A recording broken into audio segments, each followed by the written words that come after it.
Когда бразильский бездомный по имени Луис из муниципалитета Сианальти перенес сердечный приступ, его положили в больницу Санта-Цаса Хоспитал.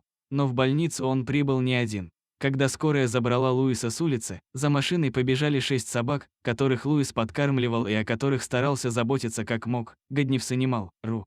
Собаки преследовали скорую на протяжении нескольких миль и добежали до самой больницы, после чего уселись или улеглись возле дверей. Собаки отказывались уходить, и тогда врачи вызвали на помощь защитников из общества Amigos de Patos Cianorte. Однако те лишь сделали снимки собак возле больницы и отказались их забирать. Они были уверены, что собаки дождутся выздоровления Луиса и потом вернутся с ним обратно на ту улицу, где жили ранее. Луис жил на одной и той же улице как бездомный уже около 20 лет.